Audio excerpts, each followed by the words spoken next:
J'aimerais aborder un sujet d'une importance véritablement capitale pour les peuples des pays riches. Dans les pays riches, on mange trop, beaucoup trop.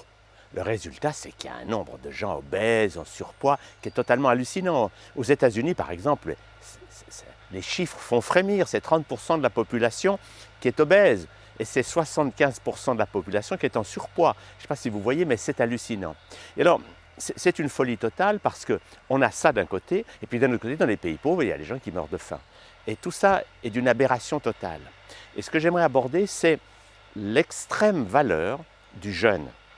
Parce que normalement, quand quelqu'un est malade, la première chose qu'il faudrait faire, quel que soit le nom de la maladie, c'est de jeûner. C'est ce que font tous les animaux sauvages. Un animal malade, il jeûne. Et le jeûne, c'est un moyen de se régénérer absolument extraordinaire. Pour une raison simple, c'est que la moitié de l'énergie qu'on dépense chaque jour est consacrée à digérer des aliments. Ça fait beaucoup de travail. Au moment où on jeûne, tout d'un coup, cette énergie, le corps l'a pour se réparer, se régénérer, pour remettre en place tout ce qui est en mauvais état. Alors, il y a toute une série de façons de jeûner. Le premier jeûne qu'il faudrait apprendre, c'est ce qu'on appelle le jeûne intermittent. C'est le fait d'arrêter de manger tout le temps. Et c'est de ne manger qu'une fois par jour.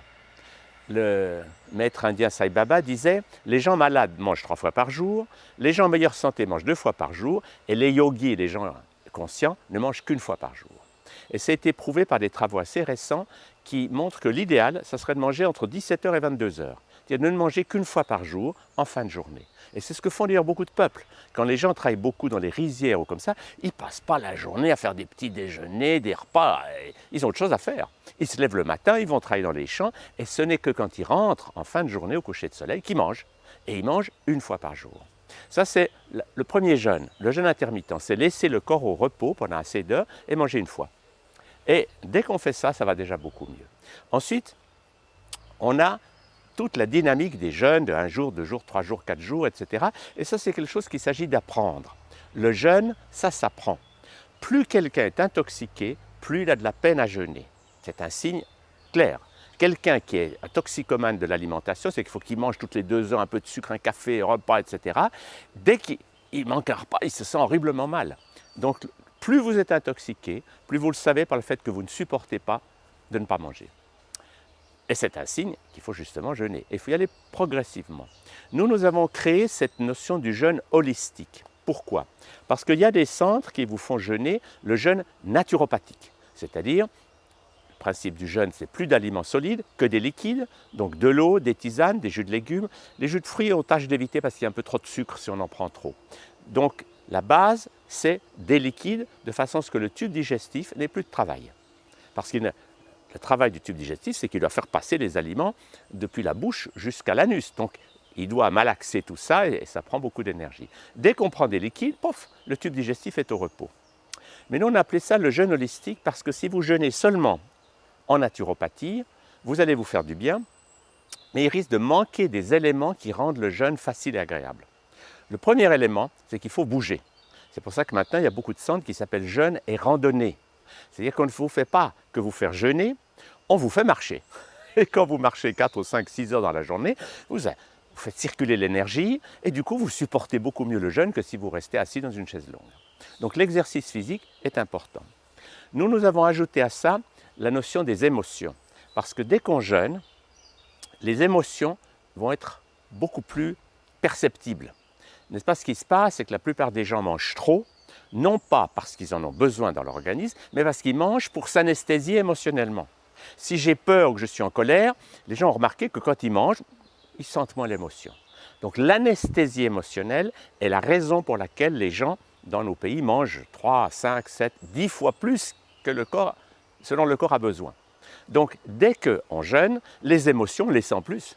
Et il faut faire un travail de gestion émotionnelle. Autrement, on va être stressé, on va être tendu, on va être comme ça et on va dire « oh là là ». L'idée est simple, c'est qu'au moment où on jeûne, quelle que soit l'émotion qui vient, si justement j'ai peur de manquer ou si je ne me sens pas très bien parce que je suis un peu en colère parce que je n'ai pas mes habitudes, alors je vais danser. Je vais libérer mes émotions à travers mon corps. C'est ce qu'on appelle la gestion des émotions. Dès qu'on fait ça, le jeûne devient beaucoup plus facile parce qu'on n'a plus ce stress qui fait que quand on est stressé, on a envie de manger. Quand on est stressé, on bouge, on crie, on pleure, on fait des mouvements du corps et cette gestion émotionnelle rend le jeûne extrêmement plus facile. Et puis un autre avantage à cette gestion émotionnelle, c'est que quand on jeûne, le corps va s'épurer, les émotions vont pouvoir sortir et on va pouvoir faire des expériences de type spirituel. N'oublions pas que tous les grands maîtres, Jésus, Bouddha, etc., ils ont jeûné 40 jours. Le jeûne de 40 jours, c'est le jeûne spirituel. C'est-à-dire qu'on va aller au-delà de simplement détoxiquer l'organisme, on va entrer dans des états de conscience modifiés qui vont nous permettre de réaliser par le vécu cette réalité profonde que nous ne sommes pas des êtres de matière.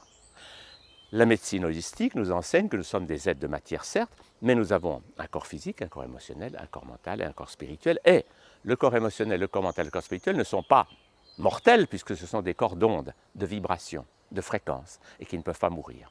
Et quand on jeûne assez longtemps, vraiment on prend tout d'un coup conscience de la réalité de notre corps de lumière, on le vit. On vit des choses extraordinaires sur le plan spirituel. Donc, les jeûnes ont une dimension qui va bien au-delà de simplement aider le corps physique à se guérir. Ça permet une ouverture de la conscience. L'astuce dans le jeûne holistique, c'est qu'on va apprendre peu à peu. On va commencer par faire un décrescendo alimentaire. On ne va pas passer du steak frites tout de suite au jeûne.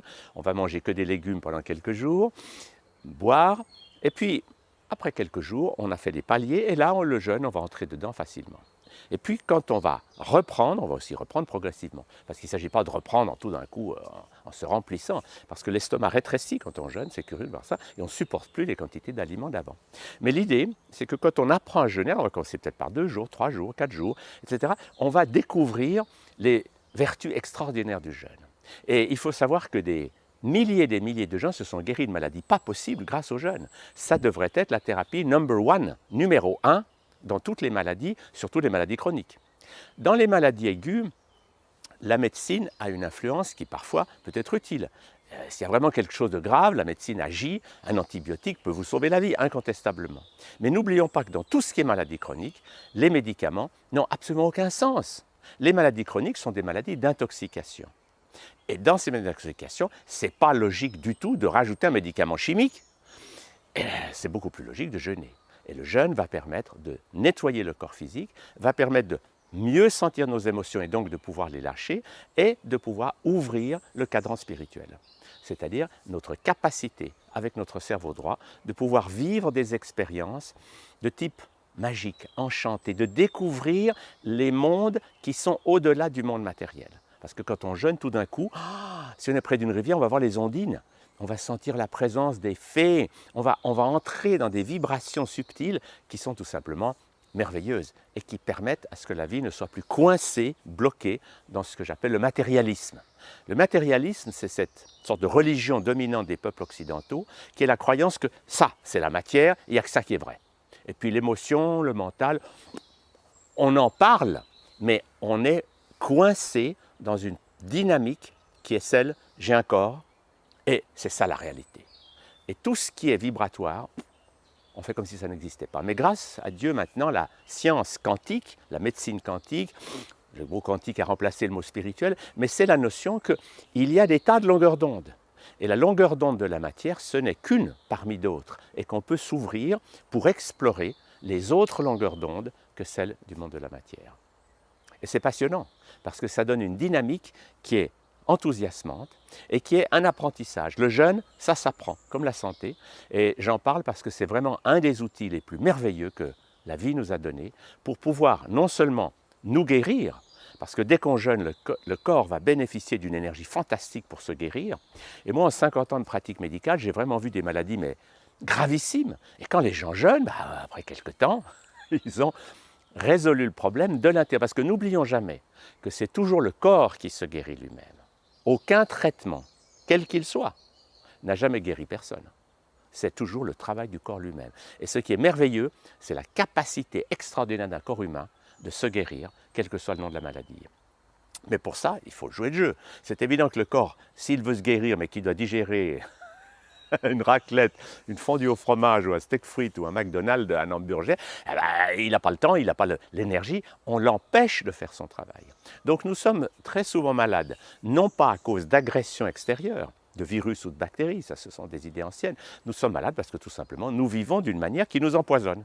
Et il faut sortir de cela pour découvrir d'autres longueurs d'onde, d'autres façons d'être, et pour voir que la vie, nous pouvons sortir du concept que souffrir est inévitable, et que quand je souffre, il n'y a que des médicaments qui vont me soulager, je peux découvrir toutes ces merveilleuses techniques de santé dont le jeûne est véritablement l'une des plus magnifiques, les plus royales, les plus fantastiques, les plus sensationnelles.